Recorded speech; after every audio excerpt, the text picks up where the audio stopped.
everyone, Part A Sound. Welcome to part 4 of our Revell 125th 69 Shelby GT-500 video build. Final part today. We've got final assembly to do. We've got lots of polishing, lots of gluing, chrome work to do. Quite a bit to do today. But this has turned out great. This has so far been a brilliant kit from Revell. And like I say, it's made me add a lot more of these kits to the stash. So eager to get this one finished, really eager to see what it's going to look like. So let's jump straight in with the build and get cracking. So make sure you subscribe to the channel, make sure you click the little bell notifications, get notified of all our latest videos, click the like button and leave a comment. I do read and reply to all the comments and appreciate everybody that takes the time to leave a comment on the channel. And of course, if you scroll up in the description, there's a link to a big long list of all the items I use in my videos. So if you see anything, you should be able to find it in there. Okay, so straight in today to stripping some chrome. Now, I didn't plan on stripping all these parts, but one thing led to another, and an instant with a cotton bud with some level and thinner on her may strip some of the chrome by accident. So we've got some of Asda's finest thick bleach here. And we're going to strip it, and as you can see, right before your eyes, it comes off in seconds. Job done.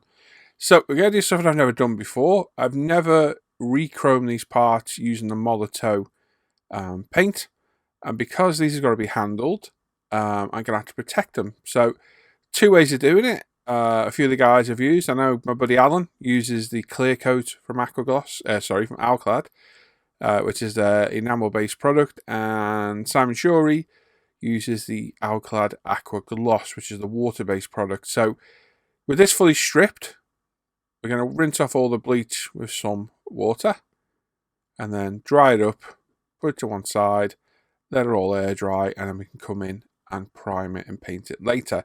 So we'll cover the Molotow process in a little bit. For now though, we have this part, which I was going to leave chromed, and then I accidentally snapped it like an absolute idiot that I am.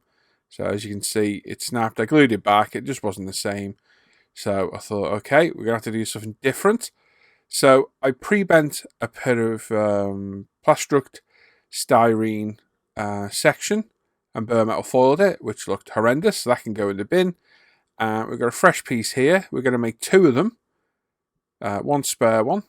And we're just going to bend this gently by hand, roughly to the shape we want. So just do it very slowly and it won't split. And then we'll offer it up and it looks to curve around just right. So we're going to do two of these identical, trim them off with our Tamiya sprue cutters. And the reason we're doing two is purely and simply, this is going to be quite tricky to glue in place. So I don't want to be spending another 3 days painting, priming, letting things dry. I'll do a spare one. And luckily I did, because we did need it in the end. So yeah, a little bit of scratch building. We'll replace that part. Didn't really want to have to do it, but we did. So mounting all the parts for primer. So what we're going to do, there's nothing on this to mount. I thought the easiest way is to put a hole in.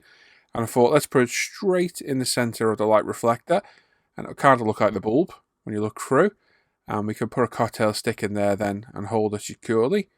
Because when we're using our gloss black paint and a Molotow in a bit, and a clear coat, the last thing we want is the par falling off and getting all sticky. So with the hole in there, we can pop a cocktail stick in the back to hold those. On this one, we're going to flatten the edge of a cocktail stick and use some of our Loctite Perfect pen. A little dab on there, and that will hold that part ready for primer. And another part, we'll use the same method. If there's a hole, put your cocktail stick in there. If not, glue it. And if you can get a bit of white tack on there, do it that way. Horses for courses, clips, whatever you've got. There's a different technique for holding them. Whatever works the best and is most secure. So we also need to do the exhaust as well.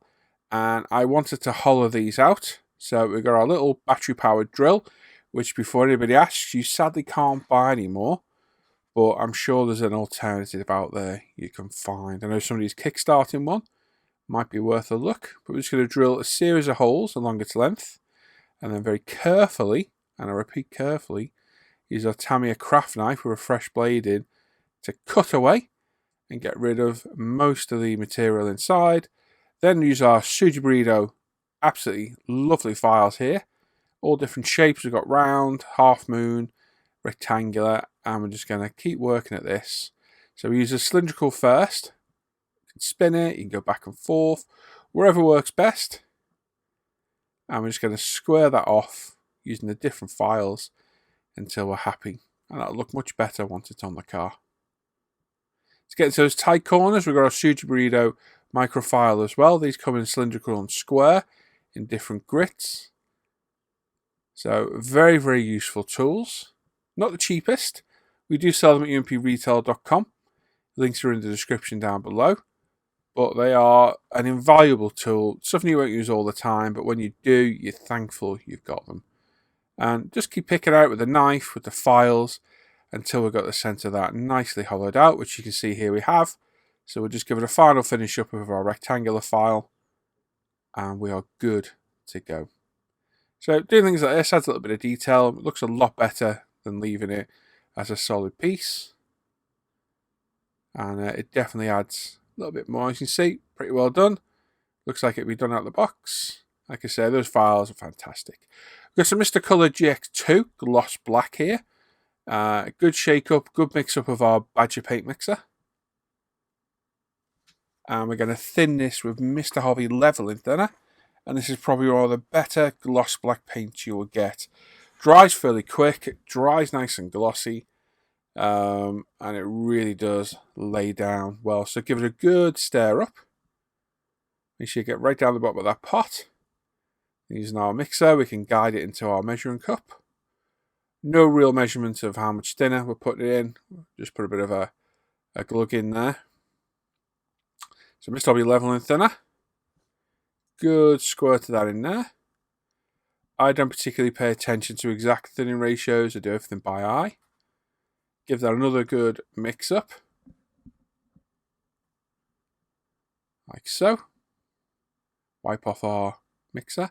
And we can go around and start putting a few coats down with our 0.35 Apex, 18 PSI, and we'll put several coats down, build it up as we go till we get a nice wet glossy coat. And that's exactly what we're looking at as a base for our Molotov.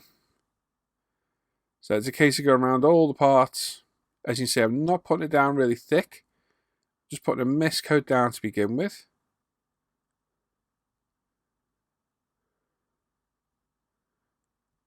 And this will give us a nice base for our Molotov.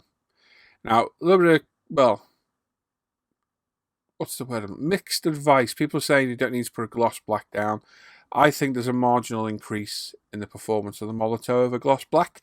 So for me, that's how I do it. If you want to put it over a normal black primer, so be it. As long as it works for you and you're happy, at the end of the day, I guess that's all that's important. But for me, I get a better finish over gloss black. So several coats later, this is allowed to dry overnight then. Keep it in a nice warm room. And then we can come back the next day with our Molotov. So I've got all of the Molotov refills here. These are about £16. You get them from various places. There you go. It's a nice big bottle of it. And this stuff works really well. Straight out the bottle you can spray this. Now you need to build this up. Not hose it on, but build it up and get some nice wet coats down. So we've got our 0.2mm Apex here, 18 PSI, and we're going to spray it almost exactly like we did with the gloss black. We're just going to put some nice light coats down and then come in and build it up and get some nice wet coats down. The coverage is really good, but you need to get it down wet so that self-leveling property comes into effect to get that nice chrome effect. And it is absolutely fantastic, this stuff. Instantly it looks good. Problem is, it's very, very fragile. Even when it's fully dried for quite a long time, it's still a fragile product. This is the first time I properly sprayed it on chrome parts as big as these. So a little bit apprehensive as to what's going to happen. But several coats later, do excuse my light in the way. It's a pain. It's going to get rectified, this, with a new camera mount. But you just pop it in. Give it a good glug. You can see my fingers nicely chromed. Like a cheap version of Goldfinger. As you can see, the chrome looks absolutely stunning. It really does. But very, very delicate. So we'll allow that to dry. for probably near enough 2 days. I'll let that dry. And then, as you can see, beautiful chrome finish. We're going to have to protect it. So we're going to use some Alcalad Aqua Gloss, which is Alcalad's water-based clear coat. It's very, very thin, so it needs nice light thin coat, and you do not shake the bottle. So what I do is just tip it up and down a few times. So if there is any residue, which I don't think you get any sediment in there, it does mix, but do not shake it. It has an adverse effect as to how glossy it goes. So we've got 2mm Apex again, 18 psi, and we're going to put several light coats down. Now be warned, this stuff is ultra thin, and I do put it on a little bit too thick on this first coat on this rear bumper. So just build it up slow, ever such a light mist, put it down, doesn't take long to dry at all, and then come back and just build it up until you get a nice gloss coat on there. It's not going to be super shiny, and that's not what we're after. We're not after a high shine gloss, we're after a protective gloss. And there's not many glosses you can put on this that doesn't have an adverse effect with the chrome. Now it does lose a little bit of its sheen, but it's more than enough chrome-like to pass. And on the finished model at the end, it looks absolutely fantastic. So really happy with the result. Thanks to the guys for all their help. First time I've done this, and it's a great success. Very nice, I like. So that's put to one side to dry for as long as we possibly can. And we're going to work on probably one of the most... What's the word? It can be a scary process, this. This can make or break a car kit. You've got to be really careful sanding your bodies. So we've got a few flaws in the paint. Not a lot at all, really. Just a few spots of dust. Pretty decent 2K clear coat. Not too thick at all. Only a few bits of dust. So we're just going to very lightly go over it with some 6,000, 8,000 and 12,000 micromesh. Get rid of all those flaws. Get it nicely flatted back using our moist micromesh. Just keep it wet. If you're not happy with the size, it rips and you can get it to a more appropriate size, and just work your way around the model. Just be wary of any raised edges or raised detail, because you can burn through very, very fast and ruin all your hard work. It doesn't take a lot of pressure, but we're working through the 6, 8 and 12,000 till we get a nice even finish. It won't dull it massively, but it will remove those dust spots and dull them down, and repeat as necessary. If you need to go through all the grits again, so be it. Just take your time. You can't add any more if you remove too much clear coat, so you're better off doing less and having a look. And sometimes there comes a point where you just got to think, okay, I'm pushing it a little bit now. I'm running the risk of burning through here. That'll do me. I'll accept a slight flaw or a little bit of a dust spot still there. And away you go. So we've got our ultimate polish system here. We start with the compound. We've got a carbon fibre cloth. And we're going to pop a little bit of water in our compound here. If it dries up at all, pop a little bit of water in there. And load it up on our carbon fibre cloth. And we're going to go back and forth, keeping them straight, either back and forth or side to side motions. No circular patterns on compound. And we're just going to buff this up. Again, being wary of any raised areas or areas of corners and what have you, because it's so easy to burn through on those. A lot easier than you think. Not a huge amount of pressure being applied here. We're letting the compound do its job. And we're just going to go around and do the entire body. Takes quite a while to do. You're looking at a good hour or so, depending on how bad the flaws are on the body. We were looking on this and it was pretty good. Quite a forgiving colour as well. So not too bad a job to do. Probably took about an hour in total this. And obviously just keep adding more should you need it. And I like to do a section at a time. So I tend to do the roof and the boot lid. Then move on to the sides, do the sides, and then the bonnet. And I work on a small section at a time. So I keep track of where I haven't done. I find it a lot easier to work with. And it makes life a little bit easier. Once that's dried, buff it off. Have a good look. If you need to repeat it again. If not, we can move on to the polish. But for me, looking good this. We got rid of most of the flaws with the micromesh. So it's just a case of buffing this up to a nice high shine. And then we can come with our ultimate polish, repeat the process, and we'll be all good to go. So make sure you've got nice clean carbon fibre cloths. Don't be using any that you've dropped on the floor or have been in a drawer for 6 months or you've been using to clean your glasses.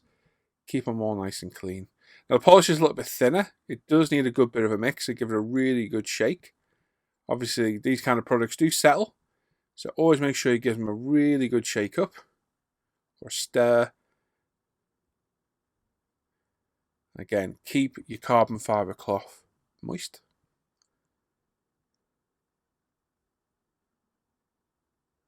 There we go. A little bit too much polish here, but hey, it doesn't really matter. It's all going on there anyway. And again, try and keep your side-to-side motions if you can. Don't go round and round. It can be hard to do, and you do start to lose a bit of the old dexterity in the fingers after a while. A bit of RSI. So just take your time, work your way around. Again, being extra wary of those raised areas.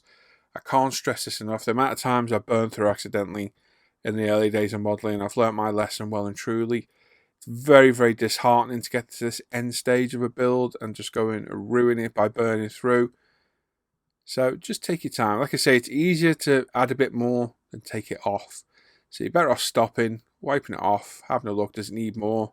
Yes, well, I'll do a bit more. Does it need it? No, well, stop. And just keep loading up. Keep that cloth moist. And again, add a little bit too much there, but it doesn't really matter. We can wipe it all down at the end. We'll get a toothbrush in to remove any excess. Good stuff. I do like our UMP polishers. They do work really well. It's a good system. They really complement each other. And for the modelling, I think they're about the perfect grade. They're not too abrasive, not too much, very forgiving. And yeah, I think the results speak for themselves. So there we go. Just like I say, just be careful of raised areas because that's the area that will give you any issues. And again, once you're done, clean cloth or the other side of the clean cloth and just gently buff it all up. Make sure you don't snag anything with the cloth. And buff her up to a nice high shine.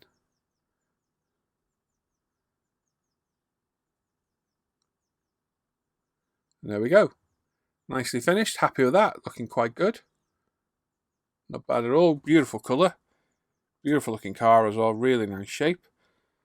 So I like to leave this for a few hours and then come back to it and you'll find you're going to have bits of dry polish and recessed areas. So I've got my stages 2 Oral-B, age 2 to 4 toothbrush. Freshly rinsed out from cleaning my teeth this morning. And just get it in the panel lines and remove all the excess dried polish. Go all around the model.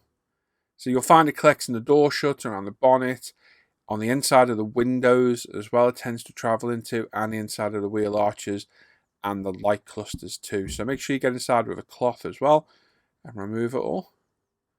And you'll probably find, you leave it again, you come back later, you'll find a bit more as well. It's time well spent. Nothing worse taking pictures of your models and you've got a bit of dry polish in the seams. Now this has been drying for a good couple of days now. And what I've done is I popped a bit of a bit of Tamiya panel line wash in there. Now, this is supposed to be matte black on the real car. I didn't want to take the risk of scraping off my hard work, so I thought probably the easiest way to do it is we'll pop a wash in, we'll see what it looks like, and I really, really liked the look. It's not quite as stark as a completely black grille, but it really added a bit of depth to it, so quite happy that I did this.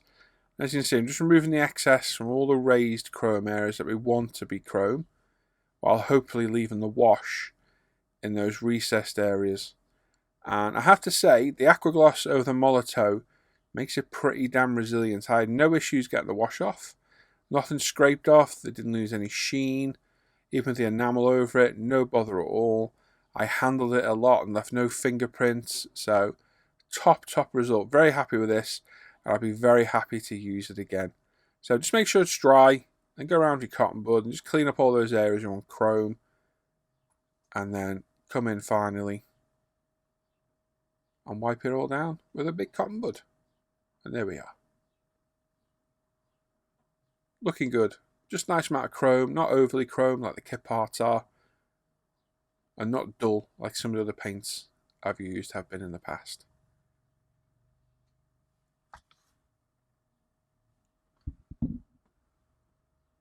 So we've got some Winsor Newton Sansador here.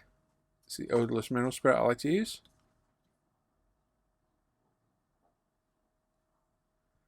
Wipe off our excess. So the rear lights pre-coloured on the Revell kit. So clean them up, buff them off.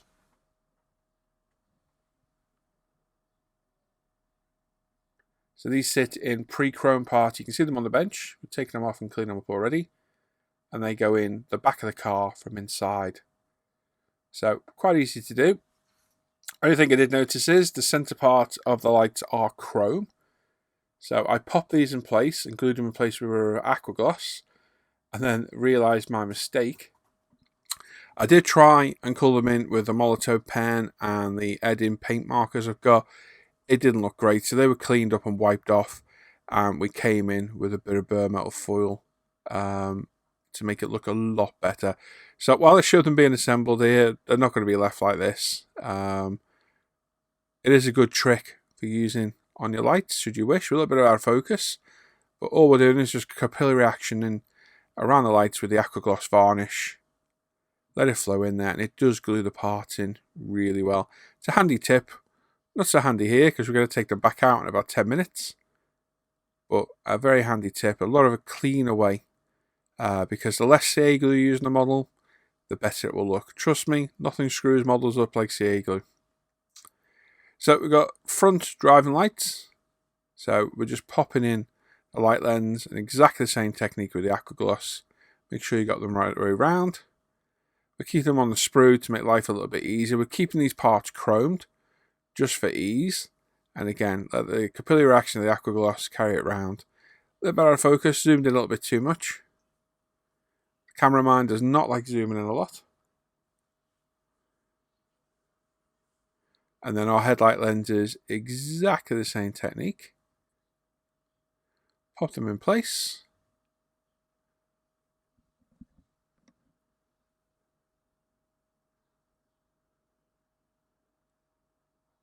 See, my hand's beautifully in focus, but the part isn't.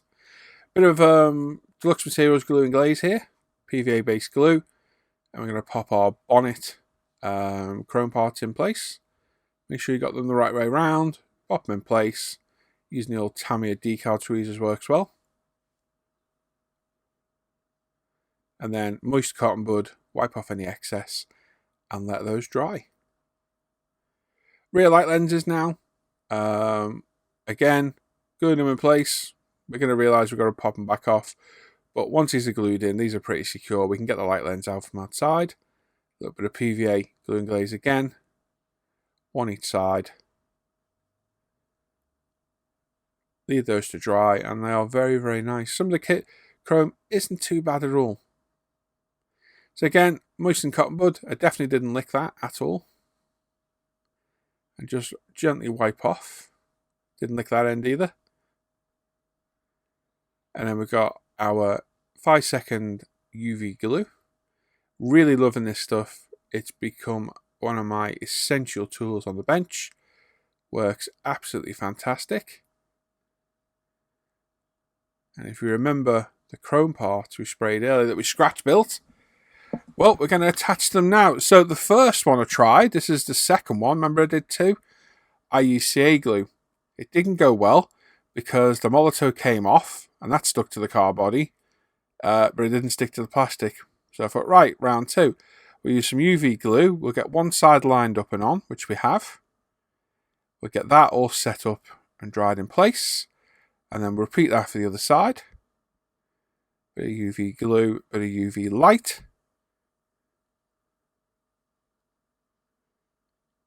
Good stuff this. Dries absolutely rock hard. Really good. Nice clean way of doing things. And you can wipe off the excess before it's done. And there we are. So we've got some model colour black mixed with a little bit of water. And then using a micro brush, we're going to infill the rear chrome of the Shelby back panel.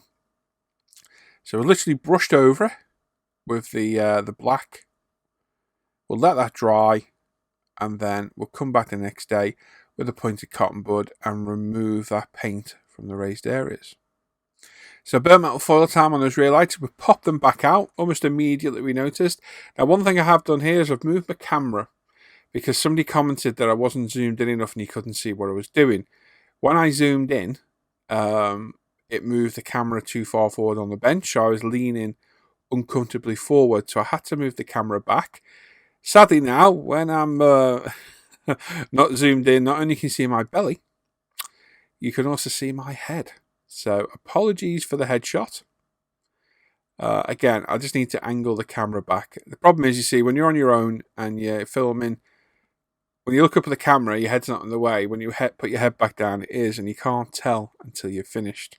So there's a few shots of my head here. So bear with me. A few shots of my optivisor as well. So what we need to do is bring the cameraman back and angle it forward so I'm not in shot. But hey, you change things and this is what happens, you see. Try and improve the videos for you. And you just get a shot of my grey hair the whole way through. So we put the bare metal foil on, we burnished it down with a cotton bud, cutting off the excess with our knife, and then we're going to slice each one of those little ribs in the centre of each light, and then remove the excess bare metal foil, hopefully leaving that bit of bare metal foil on the raised area, and that will give us that fully chromed look, as you can see right there. We'll pick it back up, hang on. There we go. That looks the business. Looks absolutely brilliant. And then we can get some glue and glaze this time. Pop it around the edge. Don't need a lot at all. It dries really good. Little tip is, let it go tacky on the paint pot before you put it on, and it does grab things really well. Pop it in. Get a cotton bud. Definitely don't lick it. And very gently rub over. Don't press too hard or you'll push the part back through the back, or wipe off your bare metal foil. And there we are. Now, as somebody pointed out, the engine bays on the floors are black. They're not body colour. I knew that already, but I still have to paint it for making sure we get it painted properly. So we're here now. We've got some Azu 0.7mm tape, and we're going to go around and mask all the engine bays. So we're going to mask it away from the edge of the bonnet edge, because that's what the real car has. And using our Tamiya decal scissors, trim this off. We're going to go all around the inside with that, then infill with 3mm Tamiya tape, and then cover it all with Tamiya masking tape 6, 10, and then I use post-it notes to protect the rest, because I did want to put masking over the bare metal foil. Even though it's 2K'd, I was still a bit dubious of pulling it off. So I used a few post-it notes, very careful spraying with some Tamiya LP5, and we got it all nicely sprayed up. So again, my head's in shot again. So Tamiya 3mm now to infill, just very carefully placing it in. I'm very methodical on things like this. It has to be done perfect. So I will literally sit here for hours masking things, just to make sure it's all right. And there we go. After it's sprayed, a couple of coats of semi-gloss black, and we've got a beautifully painted engine bay. Molotow paint marker pen now. This is one of the red ones. These are really good, really useful. Now what I should have done was painted this white first, the top of this battery, on the little caps. But I thought I'll go straight in with the Molotow, and it'll take about 3 or 4 coats to build it up. But we'll get there in the end. Driving lights in. I think there are turn signals on the edge as well. A little bit of, I think we use CA glue, the Loctite CA glue on this. Pop them in place. Let them dry. Job done. And then on top, we cut them off the sprue, because it's still the kit chrome. We need to touch them up. So we've got our Molotow marker. There's me in sight with my optivisor. I'm just going to touch up the very top. Little tip of the Molotow as well. Every time you come to use it, reprime that nib. Give it a real good reprime and pull through, or you'll find your chrome goes grey. I found this out the other day. This is the Molotow paint marker. You can get them all different colours, and they are quite good. They do cover well. Interior glass, quite nice on this kit actually, quite nice and clear. Typical Revell, no side glass because they like to be able to look through to the interior. We've got our chrome interior mirror. We've added a dab of UV glue. I've hit it for a second or two, so it's not fully cured, but it's enough so I can move it around without it falling off. And then we get it in its final position, like so. Make sure it's straight from the outside as well, and then hit it from the outside with the UV. Like I say, becoming one of my favourite glues, this stuff. Very versatile, very useful, and very reliable too. Radiator fans in now. Well, the radiator and fan cowling in place. CA glued in place with our Loctite Perfect pen. We've then got our suspension underneath. Very, very basic detail under here. A couple of dabs of CA glue from Loctite in there. Be careful at this stage of your fingers getting glue on them, because this is where you can ruin all your hard work on your bodywork, and it's why I am trying to steer clear of using CA glue on the exterior parts as much as possible. So get it all in place. We've got our oil cooler, a couple of dabs of CA glue on the back, and I just sit on the front of the radiator as well. To get that in place, get it lined up.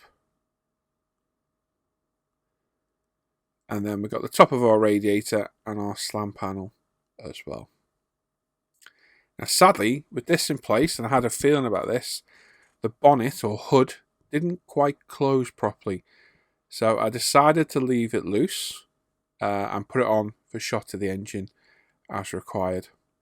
Sadly, we lost a part, but I've got pictures of it on there. I have no idea where it's gone, it's completely vanished. But I'll never display it with the bonnet open anyway. Clear parts, like I say, really nice clear parts. So we've test fitted them. There are 3 locating points, and the holes in the glass are a little bit too small.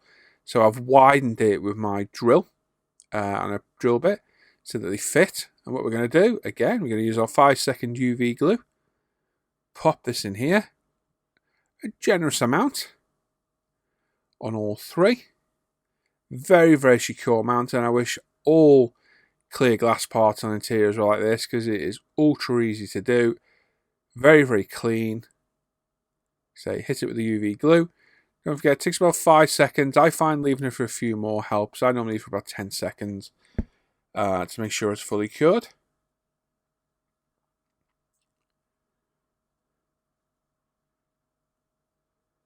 And then move on to the other side. And then move on to the back. So yeah, very, very secure way of mounting the glass. I wish all car kits were like this. It's such a simple, easy way of doing it, but no, a lot of manufacturers make it really difficult. Back one needed a bit more of a push in to get it to locate fully home. So a little bit of a very gentle push, and there we go, fully in. The beauty of this UV glue, before it's cured, you can wipe it off with a cotton bud with a bit of UMP airbrush cleaner on it. It comes off, no bother at all. So really nice and safe to use. So the interior in. Now I did forget to paint the bottom of the interior. We sorted that later though. Again, a little bit of UV glue on the back. There's a locator point right there. You can see it, located to a part on the body. So a bit of UV glue in there and cure it. And then on the front, it just needs pushing down a touch. What we're going to do, we're just going to fill in all the front of this with a generous amount. I've used this UV pen a lot. I've had a lot out of it, and it's still going strong. It's turned a funny green colour in places when you first bring it out of the bottle, but I think it's just where it's dried. And for £2.86, these are an absolute bargain. So I've added a big generous amount of it all along the front there. And we're just going to sit and let the UV pen just dry it all along. Underneath, chassis on. We're going to pop that in. There we go. It's a bit of a tricky one to get in there, but it does fit in. Like I say, we forgot to paint underneath the chassis because I'm a bit of an idiot. But we'll come with a brush in a bit and brush it all in. Just totally they're never normally the floor underneath. You don't have a separate part in Tamiya kits, and I'm not used to Revell, so it was just one of those parts where a couple of dabs of CA glue underneath, a bit of kicker, and we got it all in place. A few parts added to the engine base still, so we've got a Loctite Perfect pen, we've got the suspension turret strengthening bars to add either side. We put the brake master cylinder in, the air cleaners in, and there's a hose from the radiator to the engine in there as well. We painted the tops of the suspension strut silver, top of the battery cover red, and the battery terminals in silver using our silver paint markers from Edding. And just a bit of careful glue in here. Get this in place. Wherever you do now, do not get sea glue everywhere. And then our rear bumper, I eyed this up. Best way of doing this was a dollop, generous dollop of the UV glue here, because it's right where the bumper touches the body. So line it up. Those rear lights are looking good. Line it up, get it straight, hold it in place. We're going to get a cotton bud. Definitely didn't like that one either. Or that one. And we're going to wipe off the excess. It comes off really easy. It's really good stuff. And we're just going to hit that underneath. Give that a good 10 seconds or so. And then add another dollop underneath because our exhaust sits here.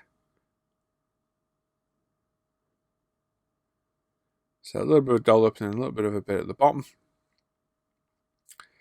Pop the exhaust in place. Now luckily, because we hollowed it out, we can get the UV light in there to dry it off properly. So we get around the edges, straight in the middle, job done.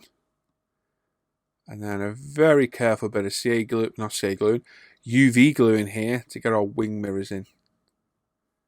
So a little blob on the side. This takes a little bit of dexterity and nimble fingers. We're going to pop it on. Just hold it in place, not perfect where we want it yet. We're just going to hold it in place, hit it with the light for a couple of seconds. That just gives it a little bit of purchase. Then we can push it up to the position we want and then hit it with the UV glue and the light. Same for the other side, and it's a simple, clean, mess-free way of doing it. It's so much neater using CA glue. It's terrible. So we're painting underneath of that cockpit tub now as well. And while we're at it, we might as well paint the under bonnet insulation, heat shield, whatever you want to call it. So a bit of model colour black, thin it with a bit of water, get off the excess with a cotton bud, and that is that done as well. A couple of decals in the engine bay, one on the air cleaner, one on top of the radiator fan cowling. And that is us done. There we go. She's all done. How pretty does that look? I absolutely love this car. This has been a brilliant model to build. And I'm so happy with the colour choices.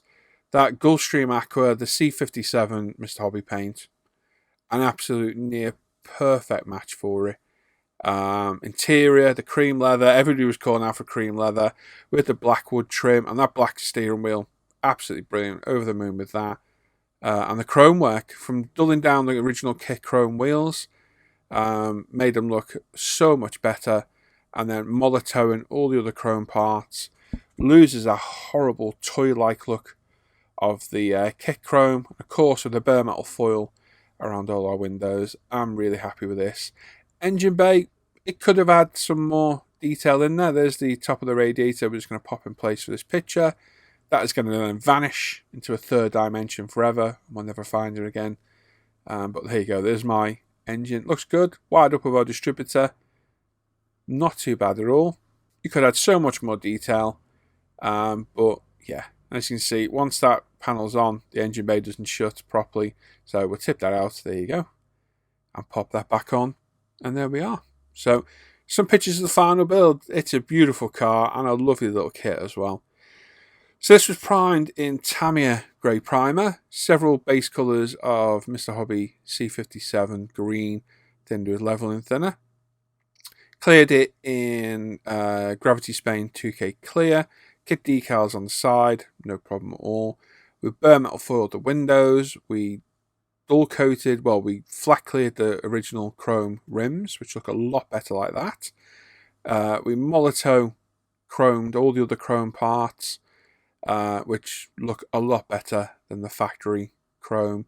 Interior is a gravity focused cream leather set with the wood trim decals out of the Boss 302 kit. wood steering wheel I hand painted. Very happy with that look. Really does add a nice little centre point to the kit. We flocked the interior. And yeah, overall, yeah, this has been a really nice build. It looks absolutely stunning. It really does. It's a beautiful looking car in a stunning colour. And I'm so happy that Mr. Hobby colour is a good match for the Gulfstream Aqua factory blue colour. And there we go, some pictures on my scale production background. That's another video build out of the way. I think that's video build number 4 complete of this year. Like I said, I'm going to try and video build all my kits. And there we go. Absolutely stunning, beautiful car, and a great model to build. So very happy how that one's turned out. That one's come out quite well. Beautiful colour. Absolutely love the colour. And of all the things I'm most happy with is that steering wheel. Really happy how that turned out. It came out really well. I changed a few things on the kit. People may notice if you're a die-hard Shelby fan or Ford fan. I removed the snake logo and the engine block size thing that are on the side of the car. I just like to clean the look without those. I sanded those off at the very beginning. And the rear light marker things on the side of the back, I'm not sure what to do there yet. So I kind of left them blank for now. I kind of like them not on there.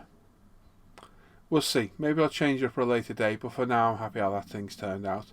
It's not going to be everybody's taste, but I like it, and it was a decent kit. The problem is it's a hard kit to find, and I overpaid for that. I paid like 45 quid for that kit, but I got it, it arrived, and I built it instantly. That's how much I liked it, and I'm very happy how that's turned out. It's a beautiful colour, absolutely stunning colour, and I was so lucky that Mr. Hobby did that colour that's, in my eyes, near identical match to the Gulfstream Aqua the Ford originally did those cars in. Cream leather interior, wood trim, chrome, like I said, all came out brilliant. I'm really happy with it. So hopefully you guys and girls out there enjoyed watching the build. And yeah, like I said, I've added a lot more American car kits to my stash on the back of this, and the videos have done a lot better. The first one to 6,000 plus views. It's had 2.2 more views than normal, times more views than normal. So it's good to see. Not only are we getting more Americans watching because the demographics change and the age range has changed. We've got a few older people watching as well. My key demographics normally 45 to 55, but on this one it's been 55 to 65, and it's normally more UK than American viewers. There's a lot more American viewers this time, so that's good to see as well. So you will see a lot more American builds on the channel in the future. I've got loads of them. I'm going to do a bench update possibly tomorrow. We'll have a chat about this again because I always do, just for continuity. But we'll also have a look at some of the kits I bought recently as well. And there's a lot more Revell ones in there of American muscle and interesting cars and what have you. So yeah, hopefully it adds a little bit more to the channel. So, I made 2 mistakes in this video today on purpose. What were they? Let me know. Let's see how close you follow the video. And some of you are probably thinking, damn, I'll have to go back and rewatch it now. No. But go and have a look. There's 2 on purpose mistakes today. Go back through and have a look, see if you can find them. If you can, push them in the comments down below. It'd be interesting to see who sees them. You probably already picked up on them thinking, what the hell is he going on about? As always, make sure you sub to the channel, give us a thumbs up, click the bell notification and leave a comment as well. Appreciate all the comments. They really do drive me forward. I don't always have the time to reply, but I always try and heart them. But I do read every single one. Trust me, I appreciate every bit of feedback I get. Some of it negative, as is the way with the internet. But it's mostly positive, and do really appreciate everyone that follows the builds and comments on them. And yeah, I've really enjoyed this one. It's been a good build. Probably one of my favourite builds of the year so far, for sure. So we'll be back with the Skyline, probably a week or so. Got the interior to do on that, so it's like Groundhog Day again with the interior. And I need to pick a build for my road car group build. So we'll do the same again. We'll keep working on the Skyline, and we'll start a new project as well. And that will be a video build as well. We're in 4th video build completed. 5th with the Skyline when that gets done. It's only April so far, so not too bad considering one of the kits is a 12 scale, and I think I've added a lot more detail to some of the kits than I normally do. So happy how the year's progressing. Like I said, I'll do a bench update probably tomorrow morning. My little boy's back in school the first day tomorrow. So yeah, I might do a bench update then. and we'll have a chat about everything that's come, future projects, future builds, and progression of things to come. So thanks for watching today. As always, check out International Scale Model Facebook page and forum, umpretail.com, where you can buy a lot of the products I use in these videos. There's a link in the description down below of all the products I use. Needs updating, it's another job to do. Check out the Live the Bench page and Off Air Hangout group for all the live show and Off Air Hangout group links and news. And check out my Paul ISM Facebook page and Instagram page. Tend to post more on Instagram. And of course, for those eagle-eared and eyed viewers, let me know what 2 mistakes I made on purpose through this video. It's not on the model, it's just something I've said or done. So let me know in the comments down below. Thank you very much for watching today. Enjoy the rest of your weekend. I will catch you all probably tomorrow in the bench update. And yeah, stay safe, and bye bye. Take care everyone. Bye bye.